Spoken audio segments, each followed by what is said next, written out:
গ্রামের সৌন্দর্য এমন এক চিরন্তন মাধুর্য যা শুধু চোখে দেখা যায় না, হৃদয় দিয়ে অনুভব করতে হয়। ঠিক তেমনি এমন একটি গ্রাম নিয়ে আজ আলোচনা করব, যে গ্রামটির নাম হচ্ছে বাড়িভাঙ্গা গ্রাম। বাড়িভাঙ্গা গ্রাম ১ নং সাতনল ইউনিয়নে অবস্থিত, যা কিনা চাঁদপুর জেলার মতলব উত্তর উপজেলায় অবস্থিত। প্রকৃতির কোলে গড়ে ওঠা এই গ্রামের জীবনের রূপ যেন এক জীবন্ত কবিতা, যার প্রতিটি পংক্তিতে মিশে আছে ভোরের শিশির, দুপুরের রোদ, বিকেলের হাওয়া, রাতের তারা ভরা নীরবতা। ভোরের শুরুটাই গ্রামের সবচেয়ে সুন্দর মুহূর্ত। তখনও সূর্য ওঠেনি, কিন্তু আকাশে হালকা আলো ছড়িয়ে পড়েছে। দূরে কোথাও মোরগের ডাক, গাছে গাছে পাখিদের কলরব, আর মৃদু হাওয়ায় ধানের পাতার মিষ্টি দোল, সব মিলিয়ে এক অন্যরকম প্রশান্তি।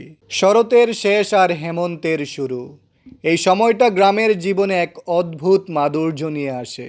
প্রকৃতি যেন নিজের সাজগোজে একটু পরিবর্তন আনে। আকাশ থাকে নীল, কিন্তু হালকা কুয়াশা ভরে এসে জমে পাতার ডগায়। শিউলি ফুলের গন্ধ তখনও বাতাসে টিকে থাকে, কিন্তু তার সঙ্গে মিশে যায় শুকনো পাতার মাটির ঘ্রাণ। এই ঋতু পরিবর্তনের যাপন গ্রামীণ জীবনে শুধু প্রকৃতির রং বদলের নয়, মানুষের মনে এক প্রশান্তি আনে। একদিকে ফসলের আনন্দ, অন্যদিকে শীতের আগমনের প্রস্তুতি। যেন গ্রামের প্রতিটি সকাল, প্রতিটি সন্ধ্যা বলে যায় প্রকৃতি নতুন করে শুরু করছে তার সুরেলা দিনলিপি।